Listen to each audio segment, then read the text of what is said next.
Graça e paz a todos vós.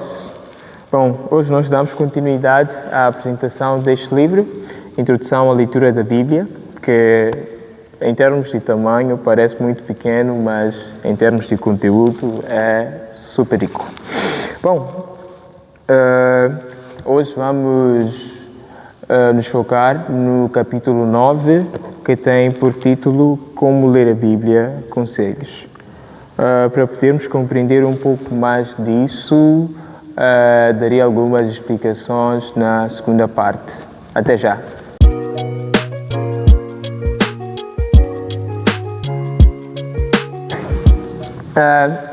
A primeiro ponto, importa referir que sempre que nós lemos a palavra do Senhor, nós devemos fazer sobre o seguinte fundamento.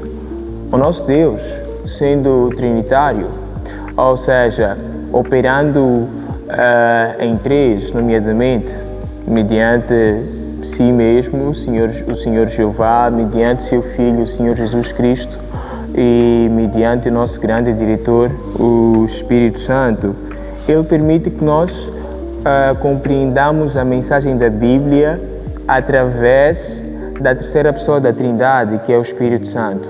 E é por isso que nós precisamos ser sempre humildes e dependentes de Deus na hora em que nós nos entregarmos à leitura da Bíblia, porque não tem nada a ver conosco, tem tudo a ver com Deus. Há uma importância máxima em relação a Deus. Então, sempre que nós nos entregarmos a essa prática, é importante que nós nos coloquemos em oração e peçamos ao Espírito Santo ou a Deus para que, mediante seu Espírito Santo, permita que nós possamos compreender a mensagem que Ele pretende direcionar ao nosso coração no dia em que nós estivermos em contato com a sua palavra sagrada. O capítulo 9 apresenta conselhos muito importantes relativos a isso e importa-me referir alguns conselhos rudimentares, tais como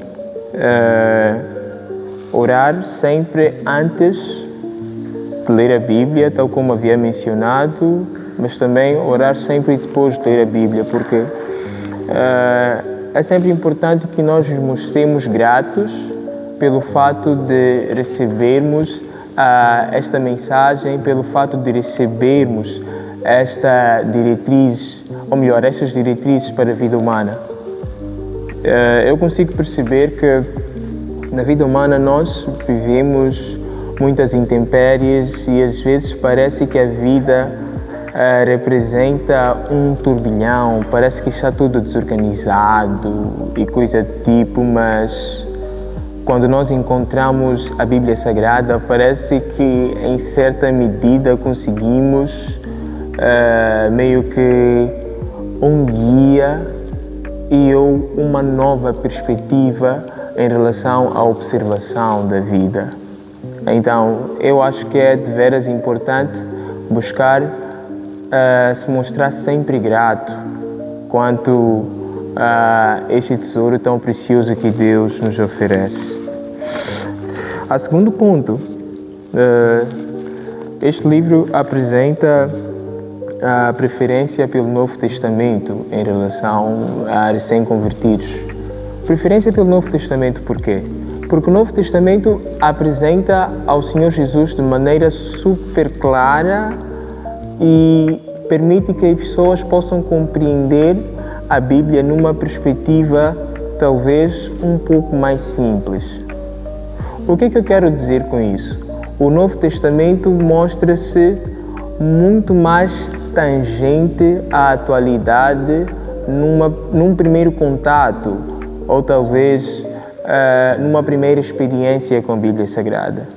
Geralmente, quando nós vamos interpretar o Antigo Testamento, nós vamos observar cada uma daquelas passagens com base no contexto temporal ou contexto cultural dos povos nos quais os autores destes livros viviam.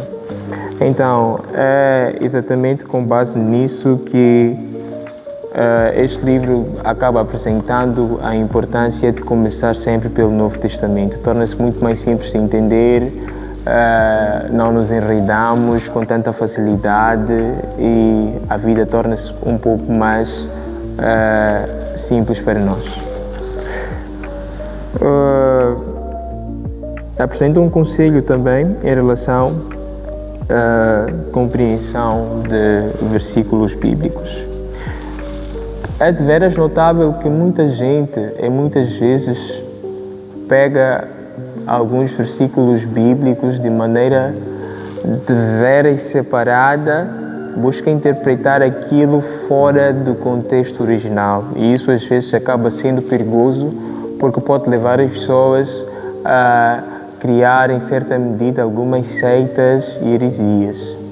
E é por conta disso que é sempre importante, ao invés de tomar um todo pela parte, observar o contexto como um todo, ou melhor, ler o capítulo completo a fim de entender em que sentido, em que contexto as passagens bíblicas são escritas. Assim nós nos mostramos muito mais comprometidos com a verdade e glorificamos a Deus através dessa abertura, dessa dependência e, acima de tudo, do cuidado que nós demonstramos para com a sua palavra. Em última instância, este livro apresenta um conselho que realmente tocou-me pessoalmente, que tem muito a ver com questões que a gente precisa fazer a cada um de nós, ou seja, tem muito a ver com indagações que devem ser feitas durante a leitura da Bíblia, tais como: o que é que Deus me diz através do texto que está diante de mim no momento em que eu leio a palavra sagrada? A segundo ponto, será que existe uma mensagem particular a mim no texto que eu consigo ler? Tudo bem que este texto foi escrito numa perspectiva geral, mas será que existe uma perspectiva completamente tangente a mim? Será que existe uma mensagem completamente específica, completamente especial e ou peculiar que se aplique talvez ao momento pelo qual estou a passar, à fase da vida que eu estou a viver, a minha vida como um todo? A terceiro ponto, o que nós devemos sempre perguntar é o seguinte: no texto que eu leio, o que é que eu aprendo acerca de Deus? Qual é a parte de Deus que eu consigo conhecer através disto? Será que eu, vamos lá supor, compreendo mais acerca do amor de Deus? Será que eu compreendo mais acerca da sua justiça, da sua paz, da sua benignidade, da sua longanimidade, do seu domínio próprio, da sua amabilidade, enfim, coisas do tipo? Refiro-me aos atributos completamente expressivos. A questão que a gente também deve levar sempre em conta é a seguinte: será que no texto que está diante de mim existe uma promessa de Deus? Existe uma promessa pessoal por parte de Deus para mim? Nós sabemos que o nosso Deus é um Deus que geralmente faz promessas e difere-se completamente da humanidade, porque Ele é um Deus que sempre promete e cumpre. Promete também na perspectiva de nos permitir, em certa medida, continuar com a mesma pujança e ou com a mesma determinação em relação aos caminhos que a gente vai tomando nesta caminhada com Deus, porque através disso nós sentimos que temos um certo propósito ao qual alcançar. Sentimos que nós temos um papel a desempenhar. Então, é sempre de veras importante que nós nos façamos estas perguntas a fim de esquadrinhar da melhor maneira possível a palavra do Senhor e permitir que ela seja coadjuvante em nossas vidas. É desta maneira que eu convido a cada um de vós a visitar a nossa biblioteca a fim de ler este livro, Introdução à Leitura da Bíblia, e muitos mais que a gente vai apresentando. Até lá, foi realmente um prazer.